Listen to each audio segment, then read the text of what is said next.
Assalamualaikum warahmatullahi wabarakatuh.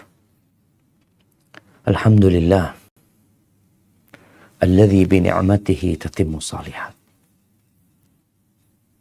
Segala puji bagi Allah Jalla Jalaluh yang karena nikmatnya kebaikan-kebaikan menjadi sempurna. Yang karena rahmatnya niat-niat baik hamba dapat terlaksana. Allahumma salli wa sallim ala abdika wa rasulika Sayyidina wa maulana Muhammadin wa ala alihi wa ashabihi ajma'in. Amma ba'd. Ahibati fillah. Tak terasa kita sudah masuk ke tanggal 18 Syawal. Sudah 18 hari kita meninggalkan Ramadan. Kita melihat di bulan Ramadan ya, bagaimana seorang muslim dididik untuk memiliki akhlak yang mulia. Ditempa, dibina untuk dapat mengontrol syahwatnya. Dia merasakan lapar. Dia merasakan lelah. Dia merasakan kehausan. Ada banyak pelajaran di sana. Karena sejatinya muslim tidak hidup sendirian. Ada perintah untuk peduli. Ada simpati dan empati kepada umat Islam yang lain. Dan ini yang akan kita bahas hari ini. Dan di dalam agama kita ada banyak sekali arahan, aturan agar tumbuh empati kepada sesama kaum muslimin. Disyariatkannya sholat berjamaah di masjid. Disyariatkannya puasa. Disyariatkannya menguburkan jenazah. Disyariatkannya umrah. Disyariatkannya haji. Subhanallah. Di situ ada pendidikan dan pelajaran bahwa engkau punya kewajiban terhadap saudara. Seorang yang mungkin selama ini hidup dengan kenyamanan. Dia tidak pernah merasakan lapar. Yang ada dalam benak dia bagaimana dia mengumpulkan harta, menimbunnya, menghitungnya. Tatkala di bulan Ramadan dia merasakan lapar. Kemudian dia dapat informasi ada saudara-saudaramu yang kelaparan. Yang mereka tidak makan. Yang mereka berhari-hari terkadang hanya makan nasi dengan garam. Maka termasuk sebuah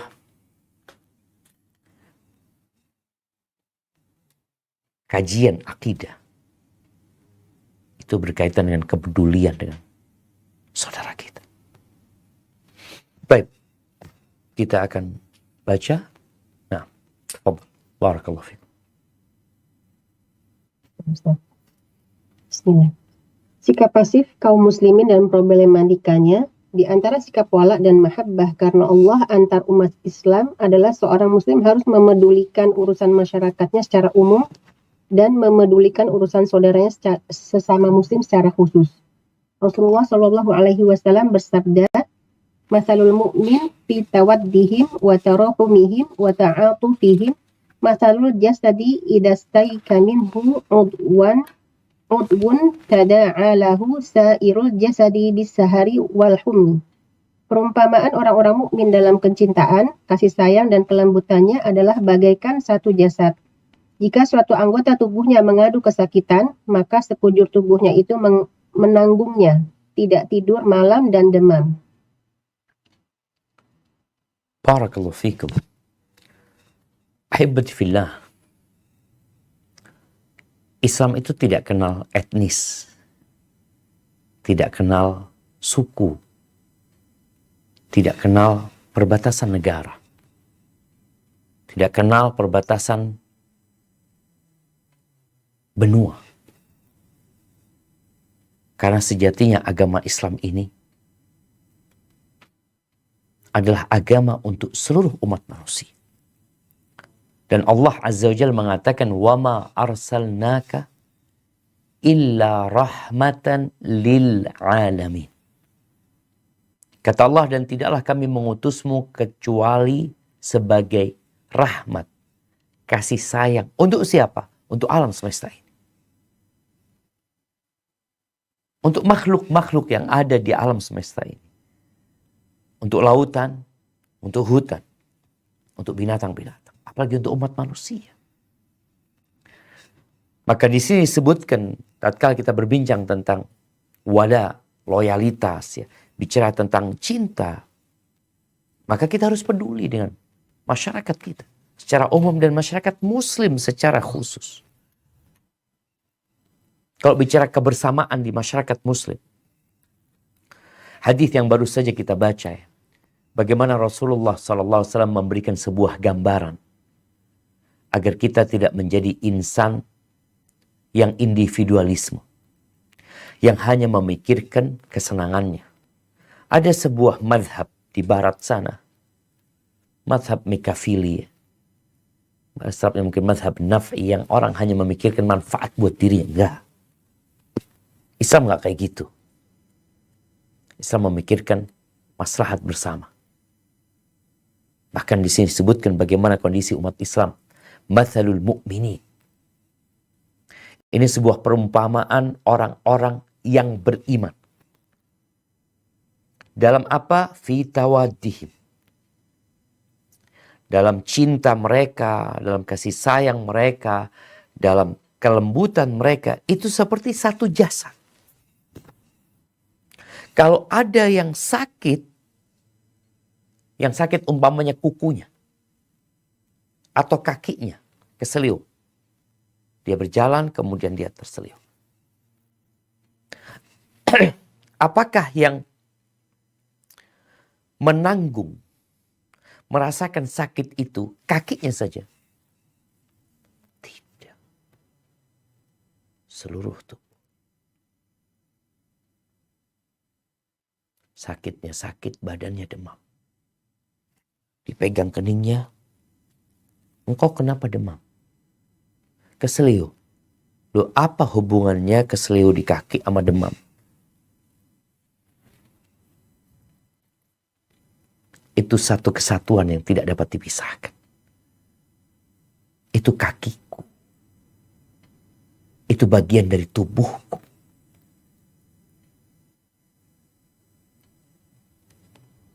Malam gak bisa tidur.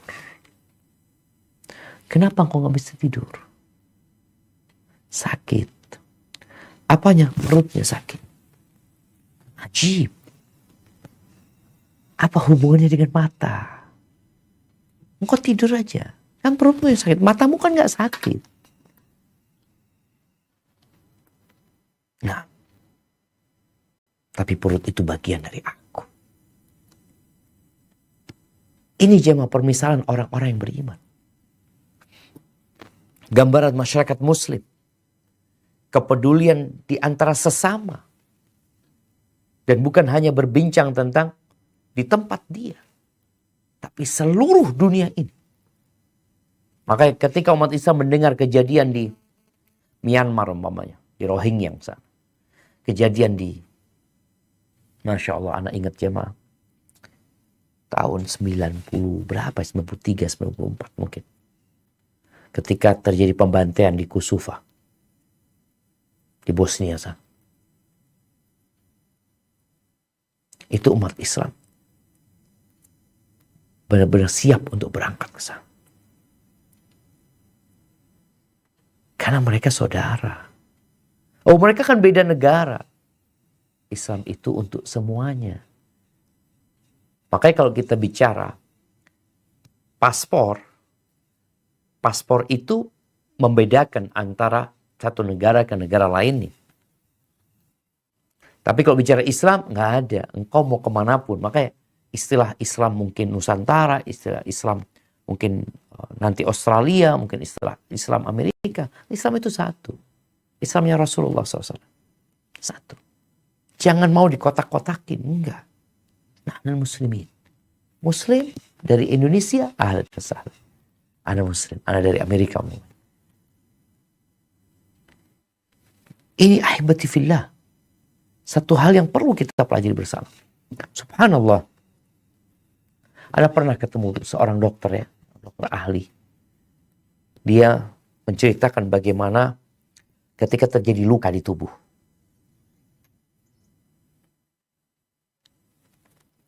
Terjadi luka di tangan umpamanya, di jari ana, di jari jempol sini. Baik. Ketika terjadi luka di jempol ini,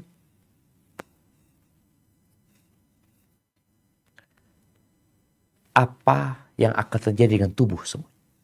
Dia sebutkan bahwa darah itu akan berpacu menuju ke tempat luka ini agar darah itu berhenti. Agar berhenti itu darah. Seperti itu ya. Masya Allah. Ini Nabi menyampaikan bagaimana permisalan orang-orang yang beriman. Ya masyarakat muslim ya. Secara umum. Itu seperti itu. Nggak ada cerita, siapa Anda nggak kenal, Anda nggak tahu. Maka apabila terjadi bencana umpamanya di sebuah tempat, kita nggak kenal sama mereka. Tapi kita tahu mereka saudara. Maka disinilah kita perlu peduli kepada masyarakat muslim. Baik, dilanjutkan. Ini adalah gambaran masyarakat muslim, adapun gambaran antar pribadi muslim adalah seperti yang disabdakan oleh Rasulullah SAW. Al-mu'minu lil-mu'min kal-bunyani yashuddu ba'duhu ba'dahu wa sabbaka baina asabi'i. Orang mukmin itu dengan mukmin lainnya bagaikan satu bangunan yang sebagian menguatkan sebagian yang lain, dan beliau merajutkan antara jari-jarinya. Hadis riwayat Al-Bukhari dan Muslim. Allahu Akbar. Iya. Nabi SAW mencontohkan permisalan pribadi per pribadi. Beliau mengatakan al-mu'min lil mu'min. Engkau itu untuk saudaramu yang beriman. Seperti apa? Seperti bangunan. Bangunan ini jadi kokoh. Karena apa? Karena saling menguatkan. Coba tembok ini aja yang ada. Yang lainnya nggak ada. Dia sendirian berdiri. Mungkin didorong tuh tembok akan jatuh. Tapi ketika tembok itu didukung dari kanan kiri membentuk sebuah bangunan. Jadi rumah. Jadi hotel. Dia jadi kokoh. Orang mukmin seperti itu untuk mukmin yang lainnya. Beliau memasukkan jari-jari tangannya. Seperti ini. Saling menguatkan. Oleh karena itu Rasul SAW beliau menyebutkan ya tentang adab sesama muslim. Di hadis yang diriwayatkan oleh Imam Muslim dari Abu Hurairah radhiyallahu taala anhu, Rasulullah sallallahu alaihi wasallam bersabda, "La tahasadu." Jangan kalian saling hasud. Pernah lihat bangunan saling hasud? Dia mau memisahkan diri, dia mau lebih bagus dari tembok ini sebelahnya. Dia akan menguatkan. Bukan malah gembosin. Hasud sama saudara. Enggak. Nggak kayak gitu. Wala tanajashu. Kalian jangan melakukan najash. Najash itu bentuk kecurangan dalam jual beli yang sifatnya lelang. Dia ngomong 10.000. 15.000. Padahal sahibnya. Satu sahib yang mengatakan 20.000. Akhirnya orang yang di sekitar merasa, oh barang ini barang bagus ya. Kok gitu? Kau mau nipu saudara muslim? Enggak. Engkau satu bangunan loh sama dia. Engkau satu tubuh sama dia. Adakah orang yang mau memotong jarinya sendiri? Atau dia ambil palu, kemudian dia pukulkan kepada jarinya? Enggak. Yang ada apabila ada serangan dari orang-orang jahat kepada dirinya, maka tangannya akan membela dia. Dia hendak memukul tangan, memukul perutnya, tangan akan menangkis. Karena apa? Karena saudara. Baik. Kemudian Nabi SAW mengatakan, wala tabaghadu. Kalian jangan saling membenci. Kalian itu saudara loh. Gimana kalau saling membenci satu sama lainnya? Kau gak akan bahagia. Kau juga tidak akan melihat kebahagiaan. Wala tadabaru. Jangan saling memberikan punggung. Tidak bertegur sapa. Gimana mau peduli sama saudara muslim? Ada orang muslim ya ma, yang memang mungkin pendidikannya lemah, yang dia benar-benar hanya memikirkan dirinya. Ketika berdagang dia akan memikirkan bagaimana mengeruk keuntungan sebanyak-banyaknya dari saudaranya umpamanya. Dengan cara menipu, dengan cara mengurangi timbangan, dengan cara ya berbagai macam hal yang bisa dia lakukan dalam rangka mengeruk keuntungan dari saudaranya. Makanya terjadinya pencurian, perampokan, korupsi, penipuan. Dari mana? Karena mereka tidak menjaga hak-hak sesama muslim. Ada masalah di hatinya. Dia tidak mencintai saudaranya. Padahal Nabi SAW mengatakan, la yu'minu ahadukum hatta yuhibba li akhihi ma yuhibbu li nafsi. Tidak beriman seorang di antara kalian sehingga dia mencintai saudaranya seperti mencintai diri sendiri. Tapi itu tidak terjadi. Makanya banyak kasus-kasus, bahkan pembunuhan ya, yang kita lihat. Lalu Nabi SAW mengatakan, wala yabi' ba'dukum ala bai'i ba'd. Nggak boleh seorang itu membeli di atas pembelian saudaranya. Atau menjual di atas penjualan saudaranya. Berapa banyak kita lihat sistem pasar sekarang yang tidak kenal adab dan etika. Kenapa? Karena nggak belajar. Atau belajar tapi tidak mau mengamalkan ambisi. Perut dan yang di bawah perut. Ketika ada orang sedang transaksi, jangan diganggu. Jangan dirusak. Biarkan sampai selesai. Nggak jadi, baru engkau. Terkadang kita merusak dengan menjual di atas penjualan saudaranya. Ini orang lagi transaksi, ya dikasih berapa engkau? Ke anak, lebih murah. Itu bukan bangunan yang saling menguatkan. Wa kunu ibadallah ikhwan. Nabi mengatakan, jadilah kalian hamba-hamba Allah yang bersaudara.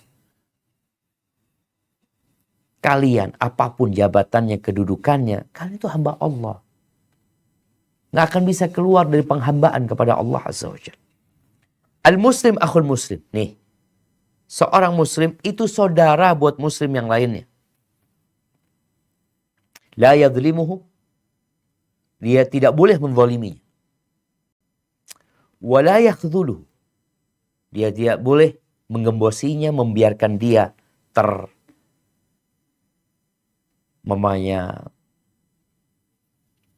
dia ketika butuh bantuan kita tidak membantunya.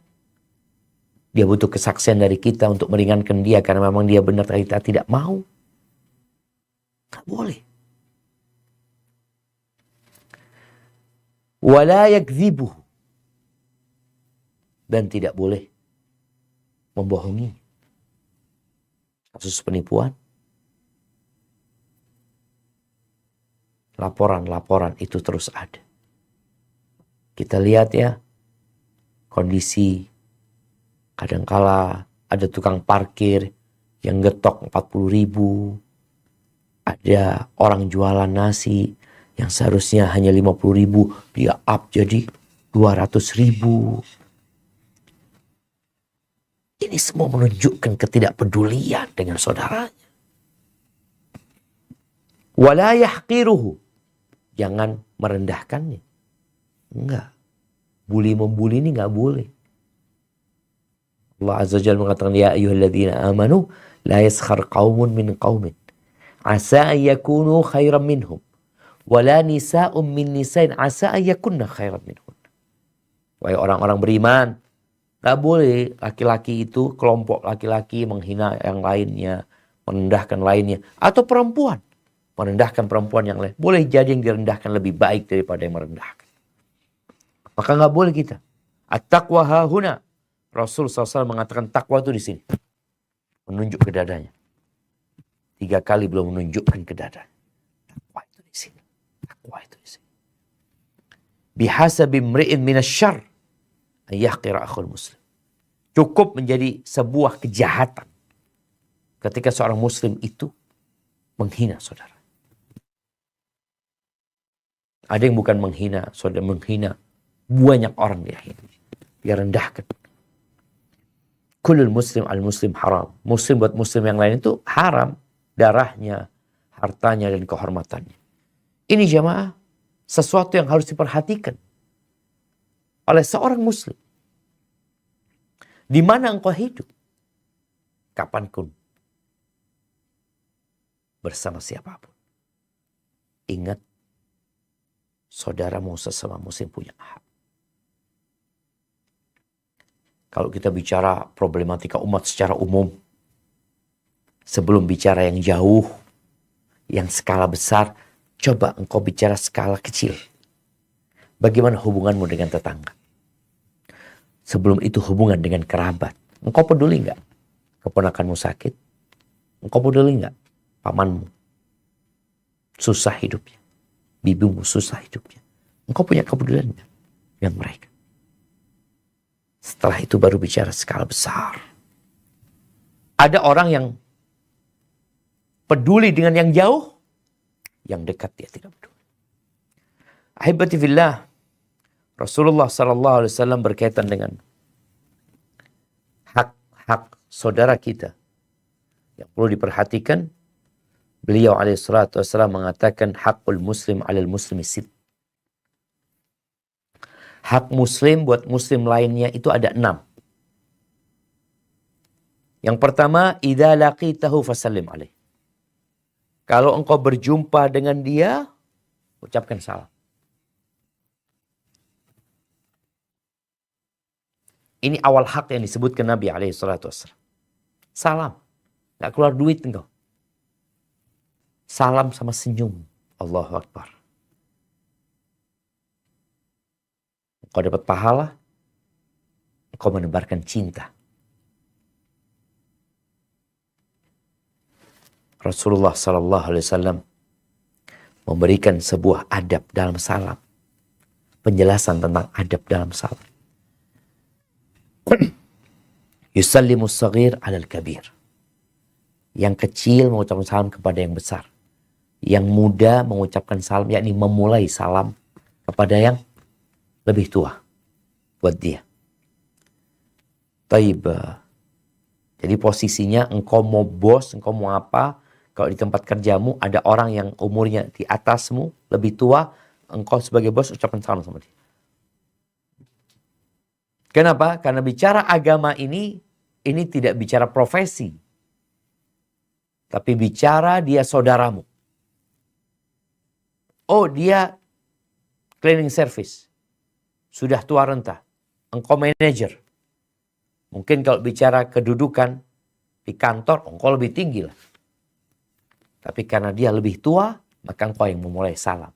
Jadi ketika masuk kantor, ketemu sama orang, melewatin orang, salam. Ini hak dia. Khususnya buat orang-orang yang naik mobil, ketika engkau masuk ke gang kecil, yang di situ banyak tetanggamu, banyak orang-orang yang tinggal di sana, engkau turunkan kaca jendela, pintu. Lalu engkau mengucapkan Assalamualaikum. Assalamualaikum. Yang ingat, yang kecil mengucapkan kepada yang tua, yang junior kepada yang senior.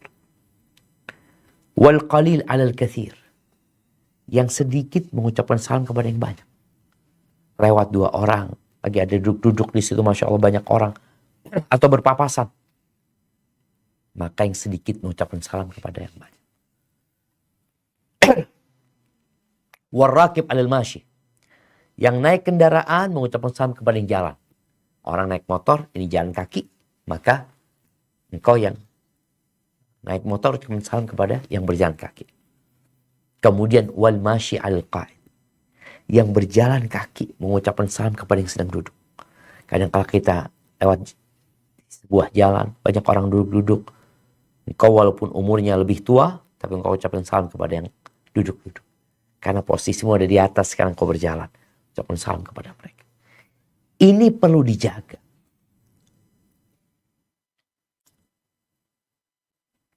Nabi SAW ketika beliau masuk ke kota Madinah, baru hijrah.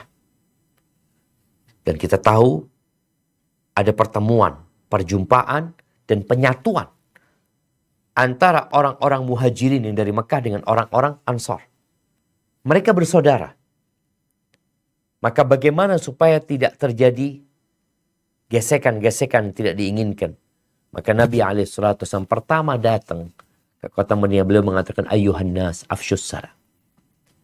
Wahai umat manusia, tebarkan salam.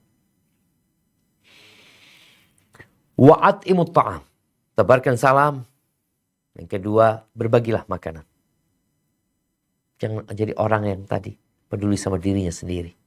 Berbagi makanan kau. Wasilul arham, sambung silaturahim. Jangan cuma memikirkan diri sendiri. Wasallu billail wan nasu niyam. Salatlah di malam hari ketika orang-orang tidur. Tadkhulul jannata bisalam. Kalian akan masuk surga dengan salam. Permisi boleh diucapkan setelah salam. Numpang lewat atau assalamualaikum, numpang lewat. Karena kalau engkau mengatakan permisi, engkau tidak mengucapkan salam kepada mereka. Sedangkan salam ini isinya doa agar mereka mendapatkan keselamatan. Kemudian yang kedua, wa idza da'aka fa'ajibhu. Kalau dia mengundangmu, khususnya berkaitan dengan walimah, nikah, engkau datang. Selama walimah tersebut tidak mengandung unsur kemaksiatan di dalam. Yang ketiga, wa idza stansahaka fansah lahu. Kalau dia minta nasihat kepadamu, berikan nasihat. Saudaranya mau bikin usaha, mau beli rumah, mau beli motor, beli apa, butuh orang yang ngasih penjelasan, kasih nasihat. Itu nggak boleh. Engkau jangan beli di sana, wallahi kayaknya kurang pas. Engkau jangan beli barang itu, kayaknya kurang bagus. Coba lihat ada barang lain tempat fulan, mau main kau lihat. Jadi dia berusaha memberikan nasihat kepada saudaranya. Bukan malah memanfaatkan saudaranya, bukan malah menipu saudaranya. Tapi dia memberikan nasihat. Ketika ada cinta jamaah, aman. Tapi ketika tidak ada cinta, dia tidak mencintai saudaranya seperti mencintai diri sendiri, ya sulit. Dia akan memberikan nasihat. Yang ada dia akan memberikan manfaat atau dia akan mengambil manfaat dari saudara. Eksploitasi saudara. Tidak. Kemudian yang keempat, wa idza atasa fahamidallah fashammithu. Kalau dia bersin, kemudian memuji Allah, engkau doakan dia. Yarhamukallah. Subhanallah. Kemudian wa idza maridha fa'udhu. Kalau dia sakit, besuk dia. Ya.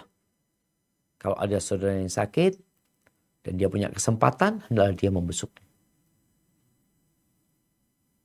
Dan kalau bicara pahala orang yang membesuk orang yang sakit ya, ini dokter yang tiap hari kunjungan di rumah sakit, Masya Allah, niatkan untuk mengunjungi saudaranya.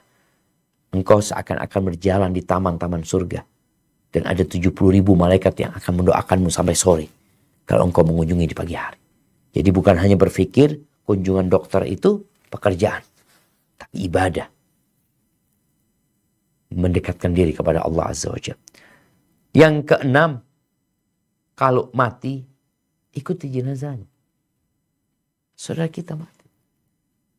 Engkau ikut mensolati, engkau ikut mengantarkan ke kuburan. Ini menjadi sesuatu yang indah di masyarakat muslim ketika mereka melakukan itu tanpa pamrih. Di beberapa tempat Anda melihat ada orang yang sholat jenazah, yang mengantarkan jenazah karena fulus. Jadi pekerjaan mereka. Sholat itu dikasih fulus. Allahu Akbar jamaah.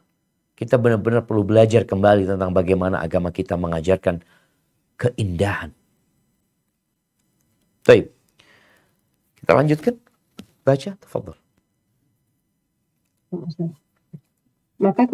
Maka menjadi kewajiban kaum muslimin, baik secara individu maupun kelompok, adalah memperhatikan berbagai persoalan yang ada di antara mereka dan persoalan yang ada di antara mereka dengan musuh-musuh mereka, sehingga mereka mau menjalin ukhuwah Islamiyah. Allah Ta'ala berfirman, A'udzu billahi minasyaitonir rajim. Fattaqullaha wa aslihu dzata bainikum. Oleh sebab itu bertakwalah kepada Allah dan perbaikilah hubungan di antara sesamamu. Quran surat Al-Anfal ayat 1. Lanjut. Nah. Innamal mu'minuna ikhwatun fa aslihu baina akhawaykum. Orang-orang beriman itu sesungguhnya bersaudara. Sebab itu damaikanlah, perbaikilah hubungan di antara kedua saudaramu itu. Quran surat Al-Hujurat ayat 10.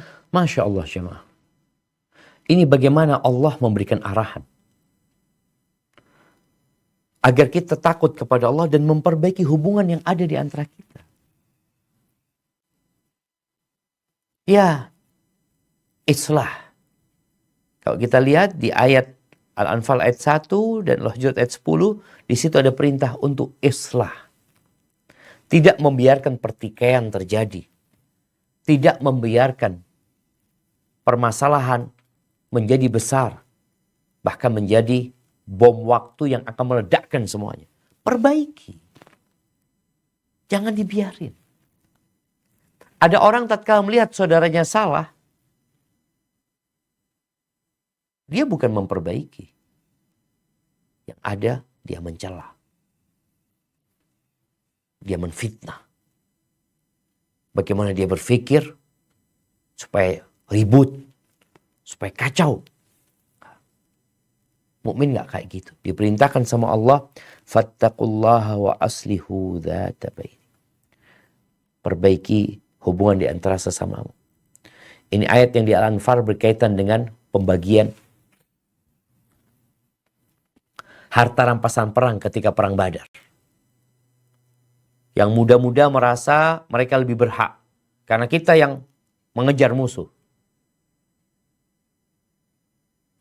Yang tua-tua merasa dia yang berhak karena dia yang jaga Nabi SAW. Jadi terjadi keributan. Maka Allah perintahkan untuk diperbaiki. Ya, dalam kehidupan dunia ini, karena kita bersama-sama biasanya terjadi gesekan. Gesekan itu membuat baret, tapi gesekan itu juga bisa menimbulkan kehangatan. Bagaimana sekarang gesekan yang terjadi menimbulkan kehangatan?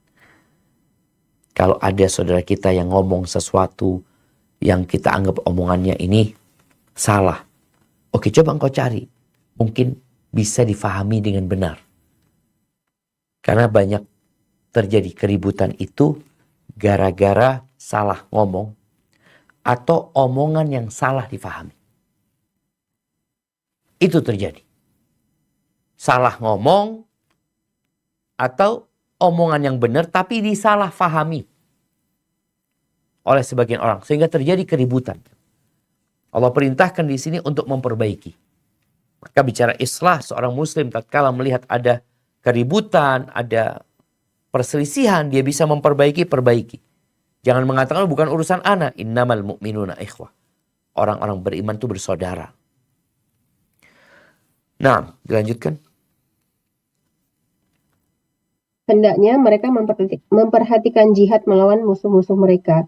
Allah Ta'ala berfirman, Ya ayyuhalladzina amanu qatilul ladzina yalunakum minal kuffari wal yajidu fikum ghilzah wa'lamu annallaha ma'al muttaqin. Hai orang-orang yang beriman, perangilah orang-orang kafir di sekitar kamu dan hendaklah mereka menemui kekerasan daripadamu dan ketahuilah bahwa Allah bersama orang-orang yang bertakwa. Surat At-Taubah ayat 123. Masya Allah. Nah, ini ayat berkaitan dengan perang.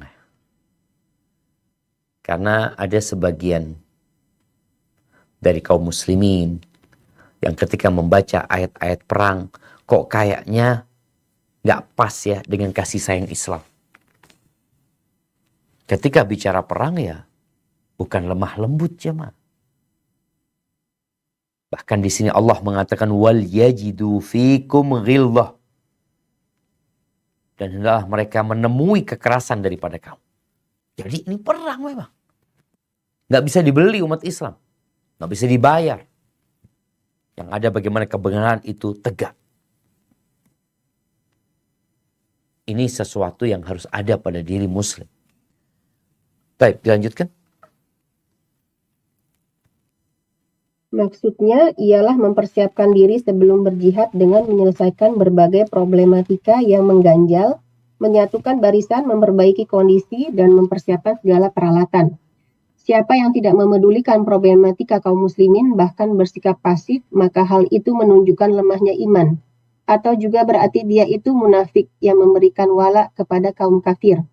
Allah berfirman tentang orang-orang munafik, Alladzina yatarabbasuna bikum fa in kana lakum fathun minallahi qalu alam nakum ma'akum wa in kana lil kafirina nasibun qalu alam nastahwidh 'alaikum wa namna'kum minal mu'minin. Yaitu orang-orang yang menunggu-nunggu peristiwa yang akan terjadi pada dirimu, hai orang-orang mukmin. Maka jika terjadi bagimu kemenangan dari Allah, mereka berkata, bukankah kami turut berperang berserta kamu? Dan jika orang-orang kafir mendapat keberuntungan atau kemenangan, mereka berkata, bukankah kami turut memenangkanmu dan membela kamu dari orang-orang mukmin? Surat An-Nisa ayat 141. Allahu Akbar. Jadi tadi kita membaca ayat yang berkaitan dengan perang. Bagaimana seorang muslim? Maka dia mempersiapkan diri sebelum berjihad. Memperbaiki keimanannya. Menyelesaikan berbagai macam problematika yang mengganjal. Menyatukan barisan kaum muslimin. Islah. Karena bagaimanapun juga ketika terjadi pertikaian dan keributan, maka akan jadi lemah. Tapi tatkala mereka bersatu, ya kita tahu. Lidi ya. Ketika dia satu, ketika dia 2, 3, 4, 5, dengan lidi yang satu, mungkin 100 yang dijadikan satu. Maka lebih kuat itu. Mempersiapkan dengan segala peralatan. Mempersiapkan secara fisik. Seorang muslim ketika berolahraga, bukan untuk penampilan dia. Bukan hanya untuk kesehatan dia. Tapi untuk menegakkan agama Allah SWT. Peralatan juga seperti itu. Maka disebutkan di sini, barang siapa yang tidak mempedulikan problematika umat Islam, bersikap pasif, maka menunjukkan ada masalah dengan iman. Kepedulian kepada saudara ini termasuk iman. Nabi SAW menyebutkan takwa itu di sini. Tapi nampak dalam raga. Nampak dalam ucapan, nampak dalam perbuatan orang tersebut. Kalau nggak ada ternyata kepedulian dengan sesama muslim, maka yang ada boleh jadi dia orang munafik. Ada cerita salah seorang liberal ya, yang dia kemudian bertobat. Dia menceritakan, aku itu bingung kata dia. Sejak dia bergabung dengan kelompok liberal itu, aku tuh kok hatinya bersama orang kafir. Dia cerita apabila di Palestina ya, ada orang-orang Yahudi yang terbunuh umpamanya. Maka aku benci banget sama umat Islam. Gimana sih mereka? Dibelain itu Yahudi. Kalau Yahudi yang membunuh umat Islam, yang dibelain tetap Yahudi. Karena, oh iya kan ini gara-gara umat Islam. Padahal perempuan ini mengatakan, aku itu wanita yang sholat, yang berjilbab. Tapi kok hatiku sama orang kafir? Ingin memenangkan orang kafir, bahagia dengan kemenangan orang kafir, mendukung orang-orang kafir. Ini menunjukkan memang imannya lemah. Ada masalah dengan diri dia yang perlu diperbaiki. Tapi akhirnya dia bertobat. Karena dia heran dengan dirinya sendiri. Kok bisa kalau orang kafir menang, dia bahagia? Itu munafik. Orang munafik seperti itu. Dia berbahagia dengan kemenangan orang kafir dan sedih dengan kekalahan orang kafir. Artinya dia benci dengan kemenangan umat Islam. Masa istilah Islamfobia itu ada. Baik, dilanjutkan. Ustaz. Allah menjelaskan bahwa sikap kaum munafik terhadap permasalahan umat Islam adalah pasif, yaitu menunggu dan menonton siapa yang menang akan menjadi kawan. Adapun mukmin yang benar selalu memiliki karakter sifat atau kesetiaan baik dalam ucapannya, amalnya maupun kiprahnya dalam masyarakatnya. Rasulullah Shallallahu Alaihi Wasallam bersabda, "Ad-dinun nasihah." Qalaha thalatha marrat. Qulna liman? Qala lillahi wa li kitabihi wa li rasulihi wa li a'immatil muslimina wa ammatihim. Agama adalah nasihat. Beliau mengucapkan 3 kali. Kami bertanya, untuk siapa wahai Rasulullah? Beliau menjawab, untuk Allah, untuk Rasulnya, untuk para pemimpin kaum muslimin dan kaum muslimin pada umumnya. Hadis riwayat Muslim. Masya Allah jemaah. Munculnya kelompok orang-orang munafik ini biasanya tatkala umat Islam itu mayoritas. Tatkala umat Islam itu kuat, maka akan muncul kelompok-kelompok munafikin yang menunjukkan keislaman, tapi dia benci sama Islam. Ketika perang Uhud, perang yang terjadi tahun ketiga Hijriah, Rasulullah Sallallahu Alaihi Wasallam bermusyawarah dengan para sahabatnya, yang hasil musyawarah itu akhirnya mereka berperang menghadang musuh di luar kota Madinah, di Uhud. Akhirnya Nabi berangkat hari Jumat tuh di bulan Syawal. Beliau berangkat dengan 1.000 pasukan. Di tengah jalan sebelum sampai Uhud, ada 300 pasukan yang memisahkan diri. Nggak ikut. Loh gimana sih, ini perang mau dimulai? Umat Islam melawan 3.000 orang. Dan sekarang mereka punya pasukan hanya 1.000. Di tengah jalan, 300 orang memisahkan diri pulang. Di bawah pimpinan Abdullah bin Ubay bin Salul. Pimpinannya orang-orang munafikin. Tapi dia muslim, penampakannya muslim ya mak. Tapi dari perbuatannya nampak dia orang-orang munafik. Subhanallah ya. Oke, umat Islam kalah pada waktu itu. Maka mereka akan ngomong macam-macam. Kemudian ketika perang Khandaq, Rasulullah SAW di tahun ke-5 itu beliau berusaha untuk menjaga kota Madinah dengan dibikin parit ya, atas musyawarah atau masukan dari Salman Al-Farisi. Bagaimana sifat orang-orang munafikin? Mereka itu senang kalau bertahan di kota Madinah. Cuma yang jadi masalah, mereka itu suka mengembosin umat Islam. Itu yang terjadi di perang Ahzab ya. Nah, Allah menceritakan, mungkin bisa dibuka surat Al-Ahzab. Bentar. Surat Al-Ahzab ayat 22. Nah, Ustaz. Nah, tafadhal. ولما رأى المؤمنون الأحزاب قالوا هذا ما وعدنا الله ورسوله وصدق الله ورسوله وما زادهم إلا إيمانا وتسليما. Dan ketika orang-orang mukmin melihat golongan-golongan yang bersekutu itu, mereka berkata, inilah yang dijanjikan Allah dan Rasulnya kepada kita, dan benarlah Allah dan Rasulnya. Dan yang demikian itu menambah keimanan dan keislaman mereka. Ini sifat orang-orang beriman. Baik, kita bentar lagi akan baca di surat Al-Ahzab juga di ayat 10 sampai 13. Ada perbedaan sikap ya. Sama-sama mereka dalam satu pasukan. Mereka satu pimpinan yaitu Rasulullah SAW ketika perang Khandaq itu. Tapi sikap mereka berbeda. Yang orang-orang beriman tatkala melihat pasukan itu datang, mereka mengatakan hadza ma wa'adallahu wa rasul. Ini yang dijanjikan Allah dan Rasulnya. Mereka yakin. Sedangkan orang-orang munafik, apa kata Allah? Coba dibaca di ayat 10 atau mulai dari 9 ya, ayat 9 sampai ayat 13. Nah, Ustaz. Nah. Ya ayyuhalladzina amanu dzkuru ni'matallahi 'alaikum idh ja'atkum junudun fa'arsalna 'alaihim rihan wa junudan lam tarawha wa kana Allahu bima ta'maluna basira. Lanjut atau artinya dulu? Artinya dulu nggak apa-apa. Baca artinya.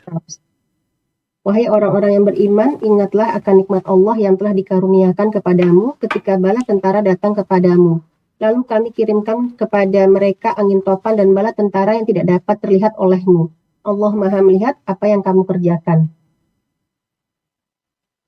إِذْ جَاءُوكُم مِّن فَوْقِكُمْ وَمِنْ أَسْفَلَ مِنكُمْ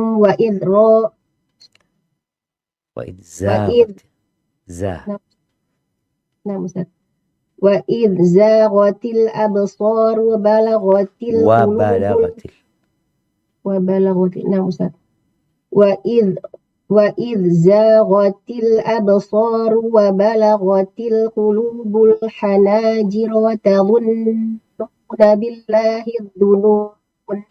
Dzununa bacaannya watadzunnuna billahi dzununa. Nah, Ustaz. Watadzunnuna billahi dzununa, yaitu ketika mereka datang kepadamu dari atas dan dari bawahmu, dan ketika penglihatanmu terpana dan hatimu menyesak sampai ke tenggorokan, dan kamu berprasangka yang bukan-bukan terhadap Allah. Lanjut Ustaz? Lanjut. Nah.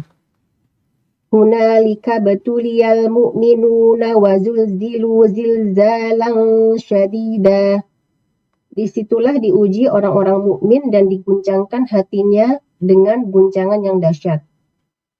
Wa idh yaqulul munafiquna walladzina fi qulubihim maradun ma wa'adana Allah wa rasuluhu illa ghurura. Dan ingatlah kepada orang-orang munafik dan orang-orang yang hatinya berpenyakit berkata, yang dijanjikan Allah dan Rasulnya kepada kami hanya tipu daya belaka. Wa idh qalat ta'ifatun minhum ya ahla yathrib la muqama lakum farji'u wa yasta'dhinu fariqun minhum nabiyya yaquluna inna buyutana awratu wa ma hiya bi'awrah yuriduna illa firara. Dan ingatlah ketika segolongan di antara mereka berkata, wahai penduduk Yasrib atau Madinah, tidak ada tempat bagimu, maka kembalilah kamu. Dan sebagian dari mereka meminta izin kepada Nabi untuk kembali pulang dengan berkata, sesungguhnya rumah-rumah kami terbuka, tidak ada penjaga. Padahal rumah-rumah itu tidak terbuka, mereka hanyalah hendak lari. Barakallahu fikum. Kita lihat ya bagaimana sikap orang beriman dan sikap orang munafik plus orang yang sakit hati. Ada orang yang bukan munafik. Jadi munafik ini ada munafik i'tiqadi. Orang itu sebenarnya orang kafir, hanya pura-pura beriman. Tapi ada orang muslim sakit hati. Apa yang terjadi? Dia nggak siap untuk ikut lelah. Dia tidak siap untuk peduli dengan problematika umat Islam. Bayangin ya, ini lagi datang pasukan musuh, mereka izin minta pulang. Mereka mengatakan rumah kami nggak ada penjaganya ini dan itu. Kemana pikirannya? Tapi itulah orang-orang munafik dan orang-orang yang di hatinya ada keraguan dengan agama. Yang menyebabkan dia Islamfobia, benci dengan Islam, takut dengan Islam. Dia maunya hanya yang enak-enak. Maka ahibati fillah, kita perlu berhati-hati.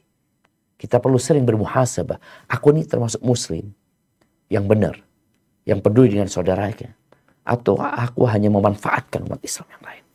Coba engkau lihat pertemananmu, persahabatanmu, atau apakah karena Allah atau karena kepentingan. Tapi dilanjutkan.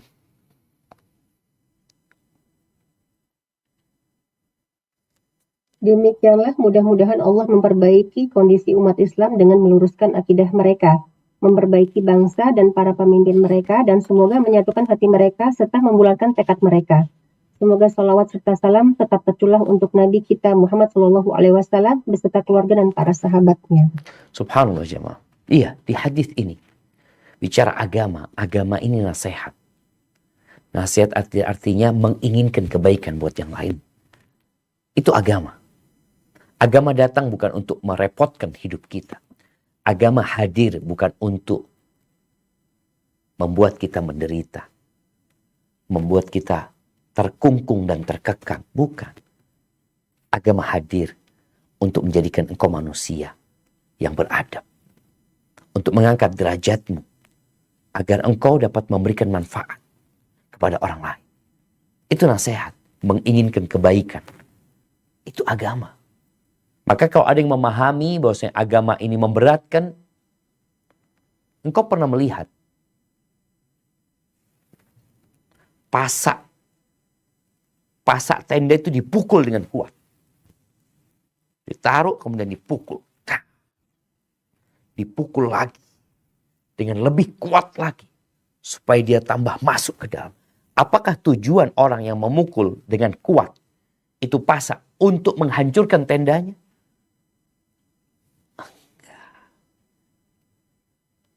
Dipukul itu pasak dengan kuat. Agar tenda itu jadi kokoh. Begitu pula ajaran-ajaran agama ini.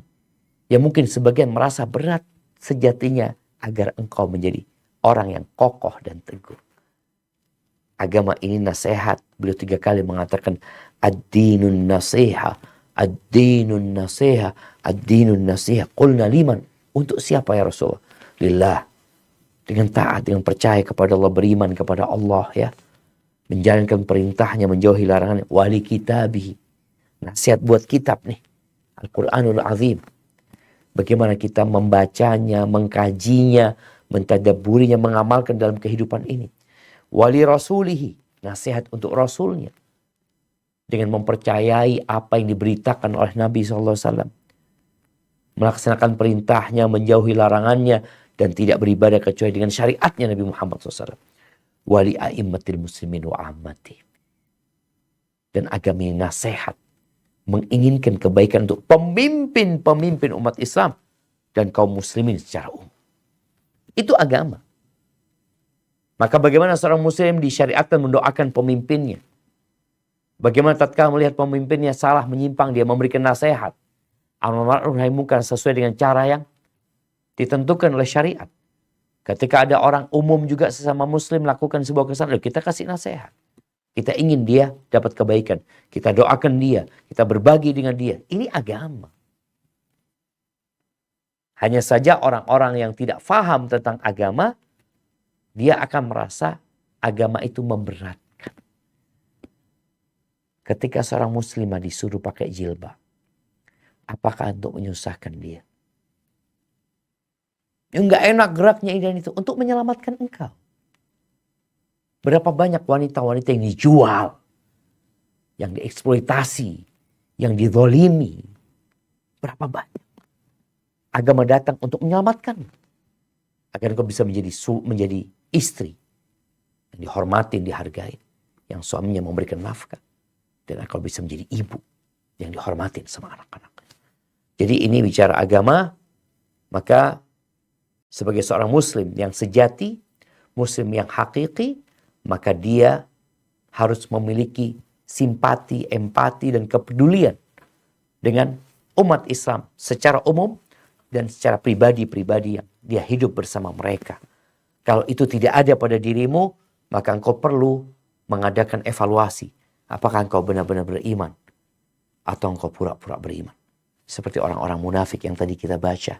Kalau umat Islam bagi harta rampasan perang, alam nakum ma'akum. Bukankah kami bersama kalian? Kami tolong kalian. Kalau umat Islam kalah, dia akan bergabung sama orang-orang kafir.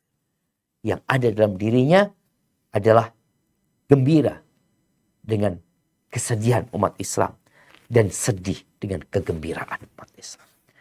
Hadza wallahu a'lam bishawab. Rasa kita cukupkan pembahasan sampai di sini. Insyaallah kita lanjutkan tentang pembahasan iman di pertemuan yang akan datang. Baik, Anda kembalikan ke moderator untuk memimpin jalannya pertanyaan.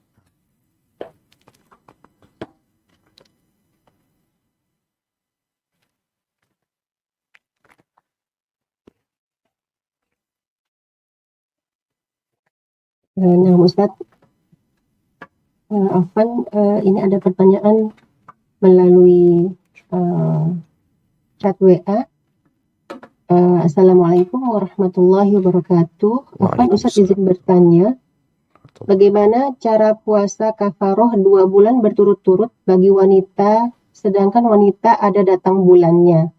Kafaroh ini terkait ibu Ana meninggal dalam kecelakaan yang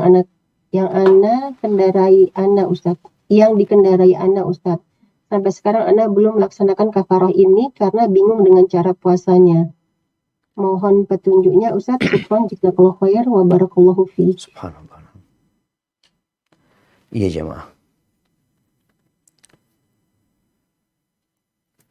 Allah Azza wa Jal berfirman di surat An-Nisa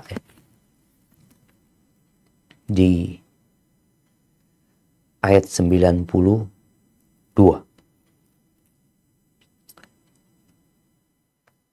Ini mungkin sebuah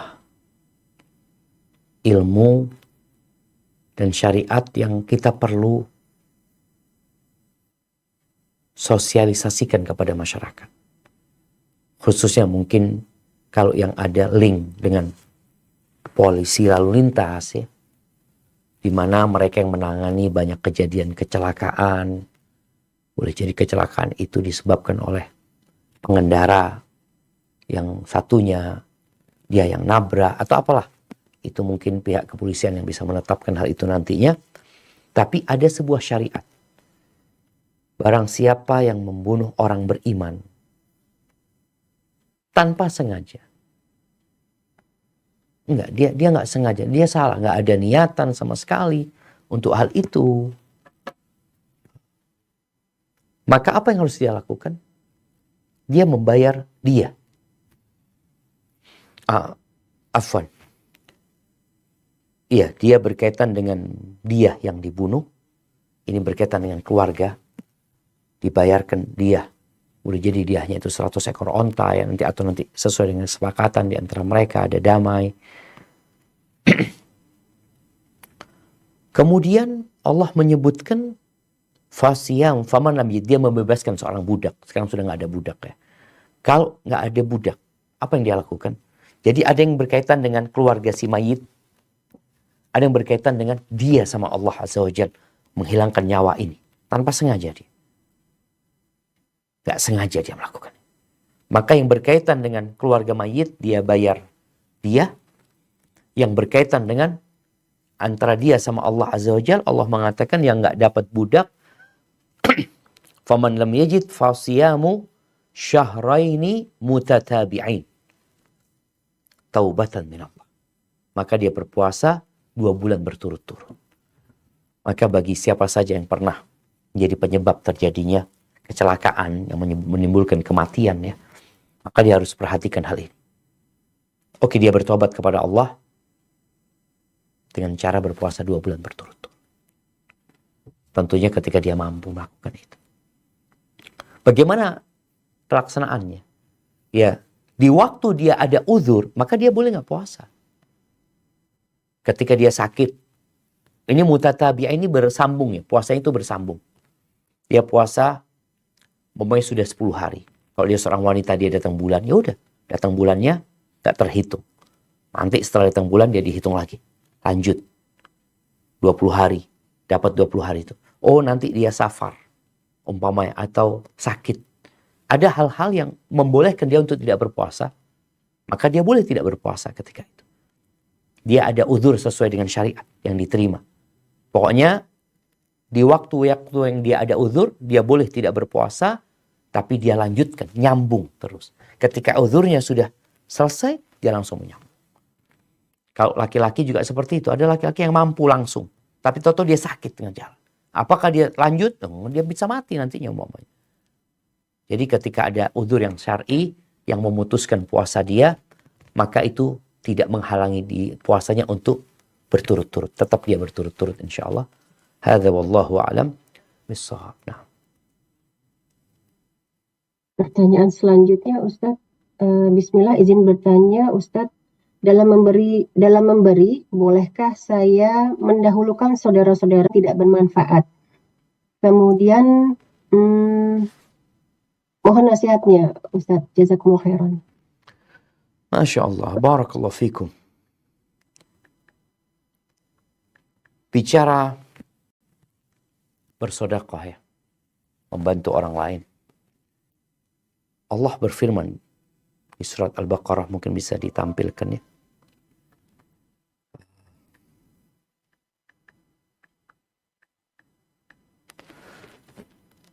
Nah, di Al-Baqarah 215. Di surat Al-Baqarah ayat 215. Yas'alunaka madza yunfiqun qul ma anfaqtum min khairin falil walidaini wal aqrabina wal yatama wal masakin wa banis sabil wa ma taf'alu min khairin fa innallaha bihi alim. Mereka bertanya kepadamu Muhammad tentang apa yang harus mereka infakkan. Katakanlah harta apa saja yang kamu infakkan hendaknya diperuntukkan bagi kedua orang tua, kerabat, anak yatim, orang miskin, dan orang yang dalam perjalanan. Dan kebaikan apa saja yang kamu kerjakan, maka sesungguhnya Allah Maha mengetahui. Masya Allah jemaah. Ini arahan dari Allah Azza wa Jalla tentang bagaimana kita bersedekah. Mereka bertanya, gimana cara kita ini? Kepada siapa? Maka disebutkan pada kedua orang tua, kepada kerabat, baru yang lain. Dan Nabi SAW ketika beliau ditanya tentang sedekah, beliau mengatakan sedekah kepada orang miskin ya sedekah. Pahala sedekah aja. Tapi sedekah kepada dzirrahim, kepada kerabatmu, kepada rahimmu, ithnatan. Kau dapat 2 pahala. Sedekatun wasilah. Sedekah dan silaturahim. Kembali kepada pertanyaan sekarang. Bagaimana Ustaz ketika kita mendahulukan orang-orang yang sudah faham agama, ngerti agama? Maka mulailah dengan yang kerabatmu. Nggak apa-apa engkau berikan kepada mereka. Kalau sekarang kan bicara mana yang lebih afdal. Berkaitan dengan kewajiban membantu keluarga dan kerabat, terkadang ada yang wajib. Ada yang menjadi sebuah kewajiban. Dia memang belum ngaji. Dia memang belum belajar. Tapi dia keponakanmu. Dia kakakmu, dia adikmu, mama. Yang susah hidupnya. Itu boleh jadi menjadi kewajiban buat engkau membantu mereka. Bukan satu hal yang sunnah. Maka kalau bicara kewajiban, maka mau tidak mau mereka harus didahulukan. Tapi kalau bukan kewajiban, enggak. Itu ada bab namanya fiqhun nafaqah. Fikih memberikan nafkah mereka. Itu ada pembahasannya nantinya. Tapi yang jelas apabila bukan menjadi kewajibanmu, menjadi hal yang anjuran, maka dilihat di sini. Nabi SAW menganjurkan engkau untuk memulai dengan mereka. Baru kepada yang miskin. Tetapi Ustaz, di sini masalahnya. Orang tersebut memanfaatkan engkau. Enggak. Kalau bicara memanfaatkan, sejatinya engkau dengan memberi kepada mereka, engkau perlu bertanya, aku dapat pahala enggak? Dapat pahala di sisi Allah Azza wa Jalla. 2, silah dan sedekah. Mereka kadangkala kalau bicara memanfaatkan karena melihat engkau yang mampu. Engkau yang bisa. Seorang yang berkuasa, dia yang mampu, sekarang engkau bisa memanfaatkan mereka. Dengan cara apa? Aku mau bantu kalian. Asal kalian ngaji. Datang ke kajian langkah. Supaya dapat ilmu. Aku akan kasih kepada kalian asalkan dipakai untuk yang bermanfaat. Kemanfaat, engkau butuh apa? Kasih umpamanya. Disinilah bagaimana seorang yang punya harta itu biasanya dia pegang kendali. Dia berbagi dengan mereka, dia peduli sama saudaranya, dia bantu saudaranya. Tapi dia juga boleh minta persyaratan. Ada tawar-menawar kepada mereka. Itu yang bisa dilakukan ya. Kepada kerabat kita yang mereka butuh sama kita. Ini menjadi sebuah nikmat dari Allah ketika kita berharap mereka bisa menjadi lebih baik. Kita bantu dengan harta, tapi dengan catatan, engkau jadi lebih baik lah. Kau datang kajian, sholat, kau nggak sholat. Gimana membantu kau nggak sholat? Jadi itu mungkin perlu dipertimbangkan. Begitu pula dengan tetangga jemaah. Ketika Nabi SAW ditanya sama Aisyah, aku punya hadiah. Hanya cukup untuk satu orang. Sedangkan dia punya 2 tetangga. Yang mana dia mulai? Mulailah dengan yang paling dekat pintunya. Kasihlah. Berikan kepada yang paling dekat pintunya. Ketika kita hidup satu komplek, umpamanya ada rumah ke-10 itu sahib kita ngaji. Dia belajar agama. Tapi gimana cara? Yang paling dekat engkau kasih. Nanti sampai kepada dia. Memang orang berpikir, ini juga menjadi sebuah catatan ya. Tatkala kita memberikan sedekah kepada orang secara umum ya. Ini ada banyak orang. Maka engkau pilih orang yang paling bermanfaat kalau dikasih sedekah. Artinya dia orang yang taat, dia gunakan untuk beribadah kepada Allah. Tapi ketika bicara kerabat, maka ada sesuatu yang tidak dipisahkan. Dia kerabat kita, kita punya kewajiban berbuat baik sama dia. Mungkin dengan kita bersedekah, dia juga akan menjadi lebih baik. Hadza wallahu a'lam bissawab. Nah, Ustadz, para jamaah yang mau bertanya langsung kepada Ustadz, silakan raise hand ya. Nah, Ustadz, pertanyaan selanjutnya. Assalamualaikum, Ustadz. Waalaikumsalam warahmatullahi wabarakatuh. Bagaimana kita bisa menebus dosa-dosa kita kepada orang tua yang sudah meninggal? Apakah dengan bersedekah dan mendoakan selalu bisa menghapus dosa kita kepada orang tua? Dan apakah di akhirat nanti kita tetap akan dihisab juga oleh Allah terkait kurang berbaktinya kita kepada orang tua? Allahu Akbar. Nah, jamaah rahimakumullah. Kalau bicara bagaimana cara kita meminta maaf kepada orang yang sudah meninggal dunia. Ya nggak bisa. Dia sudah meninggal dunia. Sedangkan kita tahu bahwa pada hari kiamat akan ada persidangan. Sedangkan kesalahan kita kepada orang tua itu kesalahan kepada Allah, yakni kita berbuat dosa karena melanggar aturan Allah dan menyakitin orang tua. Sehingga ada 2. Yang dapat engkau lakukan tatkala orang tua sudah meninggal dunia, atau bukan hanya orang tua, kepada kerabat mungkin, kepada sahib yang kita pernah menyakitin dia, kemudian dia telah meninggal dunia dan kita tidak bisa minta maaf lagi sama dia, bagaimana caranya? Maka engkau bertobat kepada Allah dengan taubatan nasuha, kemudian banyak berbuat baik buat orang itu. Kalau tadi dikatakan dia mendoakan orang tuanya, bersedekah buat orang tuanya, ada banyak kebaikan dia lakukan. Nah, insya Allah nanti pada hari kiamat akan ada penimbangan.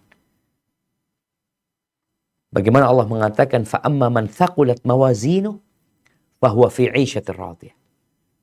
Adapun orang yang lebih berat timbangan kebaikannya, dia akan berada dalam kehidupan yang menyenangkan. Maka bagi anak-anak yang dulu durhaka sama orang tuanya, berbaik sangkalah kepada Allah Azza wa Jalla. Engkau terus berbuat baik ya. Nanti pada hari kiamat, insya Allah orang tuamu akan dibikin ridho sama Allah Azza wa Jalla. Dengan kebaikan-kebaikan yang telah engkau lakukan ya. Dengan doa-doa yang engkau tidak pernah berhenti mendoakan orang tuamu. Dan semoga hal itu menyelamatkanmu pada hari kiamat. Tapi yang jelas kalau bicara hisab, akan ada hisab. Akan semua dicatat ya. Perbuatan, memang orang ini sudah bertobat kepada Allah. Sudah, selesai tobatnya. Tapi dia masih ada urusan sama orang tersebut. Ya, nanti akan diselesaikan urusan itu. Dan tentunya Allah maha mengetahui dan maha bijak ketika kita benar-benar bertaubat dengan taubatan nasuha dan kita memang belum minta maaf. Atau ada orang yang minta maaf tapi nggak dimaafin. Nih orang pernah menyakiti fulan, dia datang kepada fulan. Aku minta maaf. Kata dia enggak, aku tuntut engkau di akhirat. Itu hak dia menuntut itu. Maka engkau perbanyak kebaikan. Doakan dia. Terus. Yang nanti ketika hari kiamat dalam persidangan, engkau sudah cukup bisa melunasin tuntutan dia. Hadza wallahu a'lam bissawab. Nah, Ustaz. Pertanyaan berikutnya, Ustaz. Bismillah, izin bertanya Ustadz, jika kita melihat postingan-postingan influencer atau public figure di medsos yang sekarang lagi ramai membahas rumah tangga dengan dalih amal ma'ruf nahi mungkar supaya tidak ada lagi korban perempuan dengan membahas urusan rumah tangga yang juga punya bisnis dengan dalih amal ma'ruf nahi mungkar supaya tidak ada lagi korban penipuan jika bermuamalah di kemudian hari. Sehingga postingan-postingan tersebut banyak memicu komentar pedas dari banyak follower. Apakah sebagai follower yang hanya menyimak, adakah kewajiban untuk mengingatkan mereka atau cukup mendoakan kebaikan untuk semuanya? Mohon nasihatnya Ustadz. Tunggu, anak-anak kurang paham. Coba Nah Ustadz, diulangin. ini izin bertanya Ustadz, jika kita melihat postingan-postingan influencer atau public figure di medsos Siap. yang sekarang lagi ramai membahas urusan rumah tangga yang juga punya bisnis dengan dalih amal ma'ruf nahi mungkar supaya Tunggu. tidak ada Yang juga punya bisnis. Ini Nah, apa Ustadz. urgensinya? Nah Ustadz, sepertinya beliau minta nasihat apakah jika kita kebetulan melihat atau mengikuti postingan tersebut, apakah kita punya kewajiban untuk mengingatkan yang memberi komentar pedas tersebut, Ustadz, atau apakah cukup mendoakan kebaikan? Masya Allah jamaah. Iya. Nah, Ustadz. Jadi kalau pertanyaannya apakah kita amar ma'ruf nahi mungkar memberikan nasihat atau kita mendiamkan, maka perlu dilihat kondisi orang tersebut. Ada orang-orang yang didiamkan. Kayak anak nasihat anak kepada teman-teman yang mungkin melihat komentar yang negatif. Ada yang perlu didiamkan. Tidak ditimpali. Karena memang komentarnya itu komentar yang menunjukkan kepada kebodohan. Al-Imam Syafi'i mengatakan, "Idza nataqa as-safih fala tujibhu." Kalau ada orang bodoh berbicara, engkau jangan jawab. Didiamkan. Fa khairun min ijabatihi as-sukut. Jawaban yang lebih baik adalah diam. In kallamtahu farajta anhu. Kalau engkau ngomong, tambah jadi dia. Kalau engkau komentarin, kasih tambah jadi dia. Kenapa? Karena dia orang bodoh. Maka kita memberikan nasihat yang kita lihat, manfaat nih insya Allah. Ketika enggak, jangan. Karena akan jadi blunder nantinya. Wa in khallaitahu kamadan. Kalau dibiarin, enggak ada yang nimpali komentar dia, dia akan mati penasaran. Sudah. Dibiarin. Maka kita perlu melihat. Orang ini termasuk orang yang seperti apa. Oh ternyata dia orang memang yang paham agama atau ini. Atau memang orang yang semua orang bisa nulis. Di antara tanda kiamat itu semua orang bisa nulis. Ya. Semua. Intisyarul qalam. Maka yang perlu dilakukan ambil sikap tadi. Apakah komentar terhadap orang ini, nasihat orang ini akan bermanfaat buat dia. Kalau memang engkau ingin memberikan nasihat, jangan di tempat umum sana. Engkau japri dia. Kepada dia. Karena engkau benar-benar ingin memberikan nasihat. Kalau enggak, di situ akan tambah rame nanti. Maka sekali lagi kalau ada komentar yang negatif, pilihan yang pertama, engkau memberikan nasihat, tapi secara japri, ke tempat dia pribadi, tidak di depan orang, atau engkau mendiamkannya, sehingga terlampak dia cari, biasanya orang kalau kasih komentar, dia kepingin ada yang komentarin lagi, maka jadilah orang-orang yang bijak dalam beramar ma'ruf dan bernahi mungkar. Hadza wallahu a'lam bissawab. Nah Ustadz, pertanyaan selanjutnya Ustadz. Assalamualaikum Ustadz. Waalaikumsalam warahmatullahi wabarakatuh. Ahsanallahu ilaikum.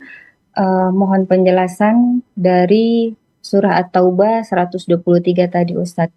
Apakah jika ingin diaplikasikan dalam sikap kita sehari-hari, sikap atau perbuatan apa sajakah yang bisa kita lakukan? Mohon nasihatnya Ustadz. Jazakumullahu khair. Baik, yang di At-Taubah ayat 123 Ustadz. Nah, baik, kita baca lagi At-Taubah ayat 123. Nah, silahkan ditampilkan.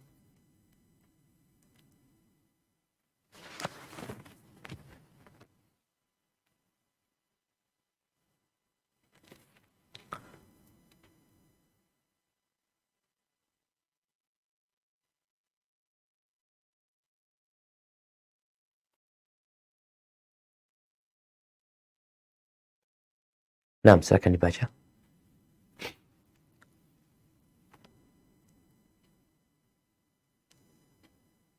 Ya, Ustaz. أعوذ بالله من الشيطان الرجيم يا أيها الذين آمنوا قاتلوا الذين يلونكم من الكفار وليجدوا فيكم غلظة واعلموا أن الله مع المتقين. Hai orang-orang yang beriman, perangilah orang-orang kafir yang di sekitar kamu itu, dan hendaklah mereka menemui kekerasan daripadamu. Dan ketahuilah bahwa Allah bersama orang-orang yang bertakwa. Barakallahu fikum. Yang pertama, ini perintah dari Allah Azza wa Jalla kepada orang-orang beriman. Ketika mereka berperang, mereka memerangi yang lebih dekat, yang di sekitarnya. Dan kita tahu peperangan dalam agama kita itu bukan tujuan. Tapi dia adalah wasilah, ada perantara. Tujuan utamanya adalah berdakwah. Prakteknya kalau kita lihat di masa Rasul SAW, beliau memerangi orang-orang yang di sekitar Medina, sekitar Jazirah Arab ya. Kemudian dilanjutkan ke daerah yang lebih luas lagi, tapi masih nyambung gitu loh. Di Syam ya, kemudian di Irak, di Iran, terus sampai bagaimana Islam itu sampai ke Mesir, dari Mesir terus sampai ke Maghrib, dari Maroko ya, dari Maroko kemudian menyeberang ke Andalusia, seperti itu. Perintah Allah Azza wa Jalla kepada orang-orang yang beriman dan agar mereka sungguh-sungguh gitu loh. Jadi tujuan utamanya dari jihad ini adalah menyampaikan agama Allah. Jihad itu bukan tujuan. Sehingga ketika umat Islam itu memerangi satu daerah, mereka ditanyain dulu, engkau mau beriman? Tawar Islam itu dikasih penjelasan tentang Islam. Kalau engkau nggak mau, ya nggak dipaksa. Karena tidak ada pemaksaan dalam beragama. Tapi agama Islam harus didengar di sana. Engkau sebagai penguasa nggak mau masuk Islam nggak apa-apa. Tapi jangan halangin agama ini untuk didengar. Agar orang faham, mempelajarinya.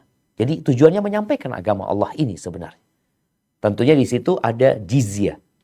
Ada sesuatu yang harus dibayarkan oleh penduduk sana. Kalau mereka nggak mau itu, baru terjadi peperangan. Kalau dalam kehidupan sekarang, tadi kita membaca penjelasan Syekh Shalih Al-Fauzan, hafizahullahu ta'ala, bahwa dengan mempersiapkan diri kita, menyelesaikan urusan-urusan kita. Karena bagaimana umat Islam akan kuat ketika terjadi pertikaian di antara mereka. Dan kita tahu di masa Belanda, cara yang paling ampuh untuk mengalahkan umat Islam pada waktu itu, memecah belah di antara mereka. Jadi sekarang engkau persiapkan diri sebagai seorang muslim dengan peduli dengan saudaramu ya. Kemudian bicara persiapan dengan secara fisik dia berolahraga, menjaga sehingga suatu saat ketika ada panggilan untuk membela agama Allah Azza wa Jalla, engkau sudah siap. Hadza wallahu a'lam bissawab.